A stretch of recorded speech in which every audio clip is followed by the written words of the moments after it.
Há aliens? A resposta depende de quem você pergunta, com as autoridades tradicionalmente inclinadas a dizer não. No entanto, há especialistas que conseguiram reunir muitas evidências difíceis de refutar sobre alienígenas e OVNIs. Um deles é Bob Lazar, ícone no mundo dos OVNIs e alienígenas. Essa mente brilhante finalmente quebrou seu silêncio sobre um aviso de alienígenas de que eles estão chegando. O que Lazar disse sobre alienígenas e qual é o destino da Terra quando eles chegarem? Continue ligado enquanto mergulhamos no que Bob Lazar tem a dizer ao quebrar o silêncio sobre alienígenas.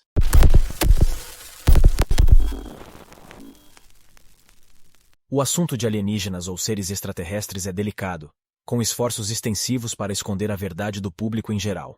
No entanto, por mais que tentem, a verdade acaba se revelando no final, graças ao incansável esforço de alguns cientistas. Se você está familiarizado com círculos de OVNIs e UFOs, um dos nomes que você pode ter ouvido falar é o de Bob Lazar. Algumas pessoas o veem como uma figura controversa, mas isso não impediu que muitas de suas alegações fossem confirmadas, mesmo anos após tê-las feito. Este é um homem que previu a existência de um elemento na tabela periódica antes de sua descoberta.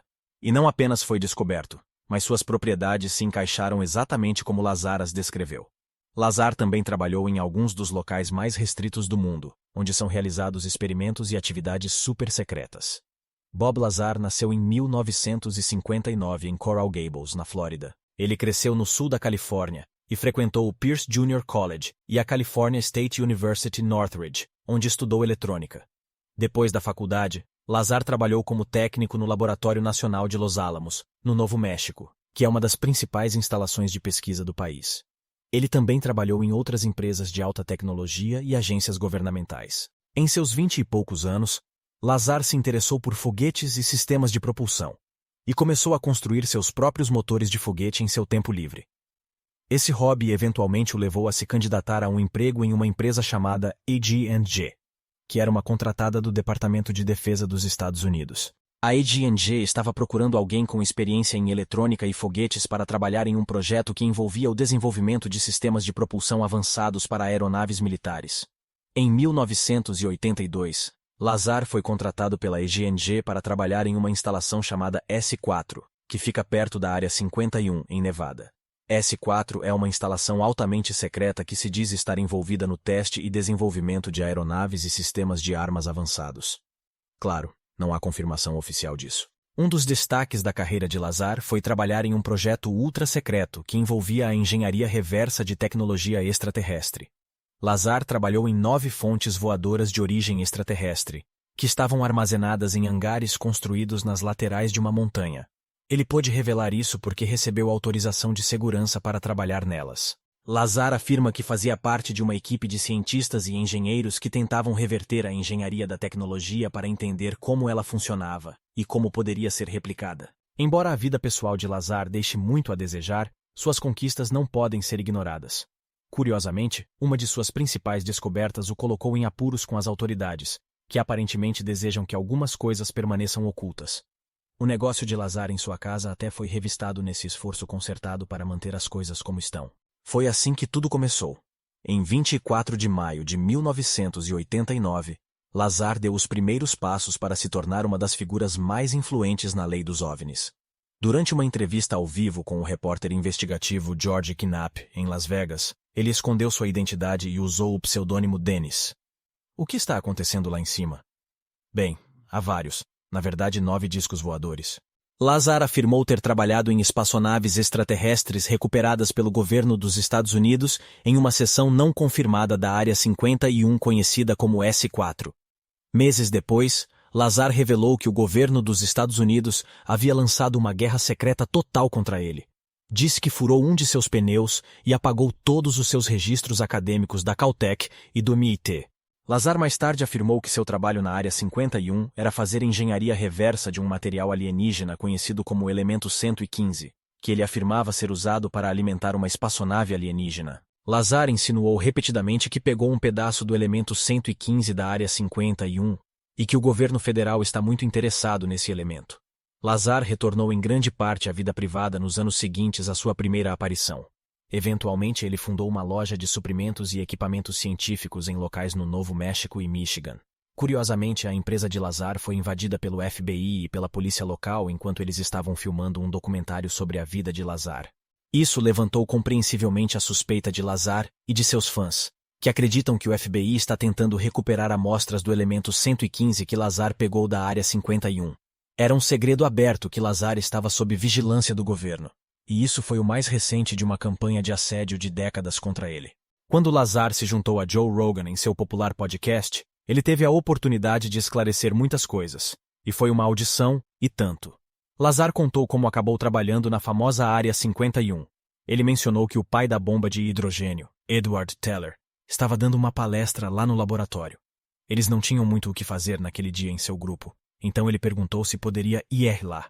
Ele foi cedo e viu Edward Teller do lado de fora, lendo a primeira página do jornal. Teller nem suspeitava de nada em comum sobre o trabalho dele inicialmente, mas algumas coisas começaram a não fazer sentido. Ele percebeu que estava trabalhando em coisas alienígenas. Lazar também falou sobre seu primeiro encontro com o reator que produzia um campo gravitacional próprio, que então alimentava a espaçonave. Ele disse que a máquina parecia de outro mundo, apesar de ser do tamanho de uma bola de basquete em uma chapa de metal. Ao tentar tocar a máquina, ela empurraria suas mãos para longe, como os polos de um ímã com a mesma polaridade. Quanto mais ele tentava aproximar a mão, mais ela era empurrada para longe. Esse encontro lembrou Lazar da apresentação que ele leu sobre o projeto no qual estava trabalhando. A descrição do trabalho era tentar reverter a engenharia dessa invenção alienígena, o que exigia duplicar a tecnologia com os materiais disponíveis na época. Para manter Lazar e seus colegas no escuro sobre o que estavam trabalhando, os chefes compartimentalizaram tudo. Isso significa que Lazar era apenas uma parte pequena do projeto, sem a imagem completa. Era difícil saber exatamente o que estava acontecendo. Lazar e seu parceiro acabaram ficando com o sistema de energia e propulsão, além de uma visão geral reduzida do que as outras equipes estavam encarregadas de fazer. Mas cada parte estava relacionada à misteriosa espaçonave. Lazar disse que o reator podia funcionar automaticamente, detectando quando estava sob carga ou não. Quando não havia carga, o reator desligava.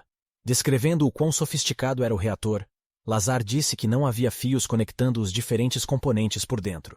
A coisa toda parecia funcionar por magia. Ele também insinuou que a pessoa que ele substituiu no trabalho deve ter sofrido um acidente terrível, talvez até causando a morte do funcionário.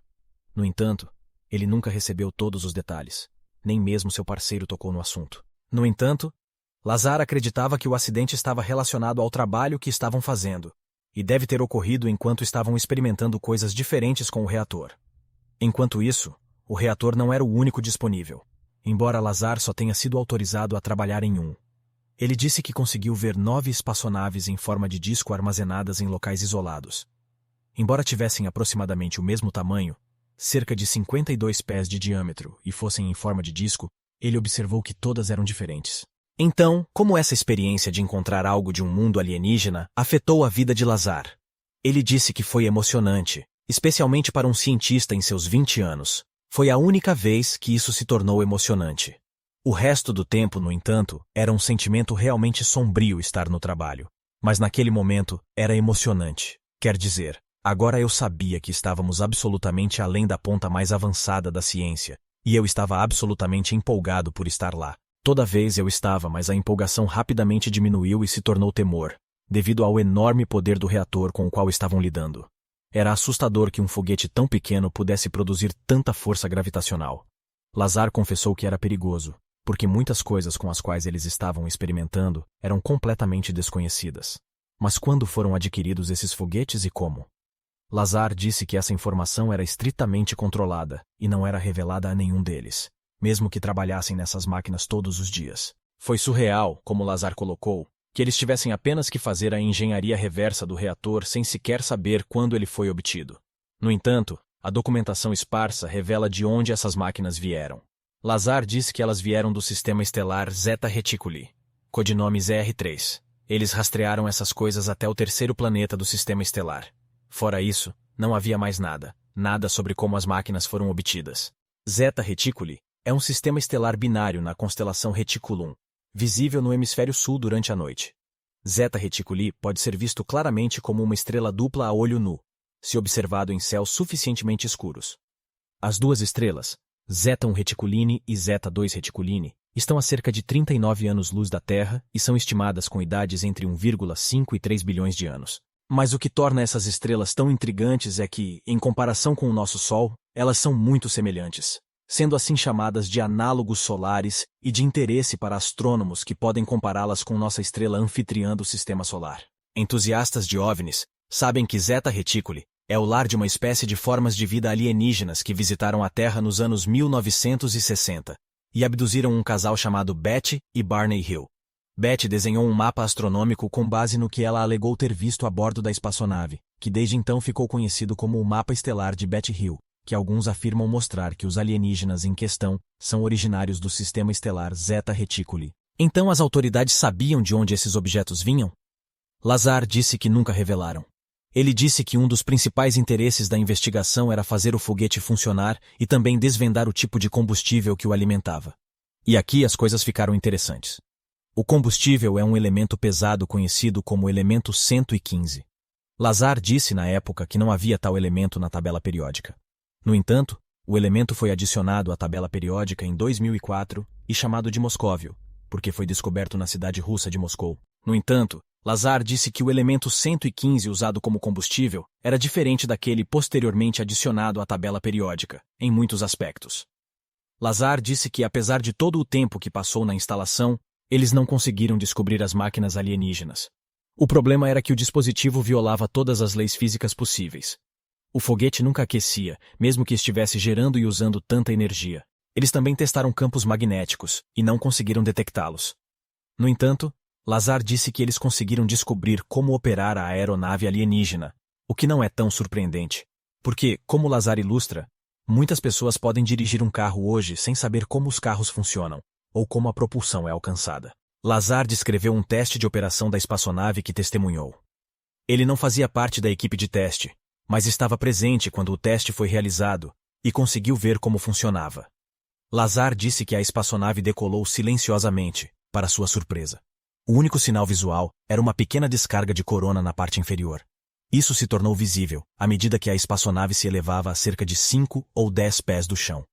O brilho apareceu a essa altura e continuou pairando silenciosamente. Ele se moveu para a direita e para a esquerda antes de voltar ao chão.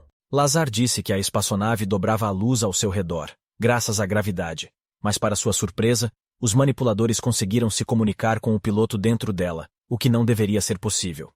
Isso ocorreu porque a gravidade dobra a luz, envolvendo a espaçonave de tal forma que todas as formas de energia são distorcidas. No entanto, graças a uma tecnologia que Lazar admitiu não conhecer, era possível se comunicar com os ocupantes dentro da espaçonave. Curiosamente, Lazar revelou que os voos de teste da espaçonave eram realizados às quartas-feiras, porque estatisticamente esse era o dia da semana em que a rodovia perto da instalação tinha menos tráfego. Isso reduzia a probabilidade de pessoas não autorizadas ficarem sabendo do que estava acontecendo. No entanto, algumas pessoas que não trabalhavam na Área 51 conseguiram testemunhar os testes dessas espaçonaves alienígenas. Isso foi outro detalhe interessante da história de Lazar. Lazar disse que foi dispensado quando ficou evidente que sua esposa estava tendo um caso. Você deve estar se perguntando como o caso afetou a carreira de Lazar.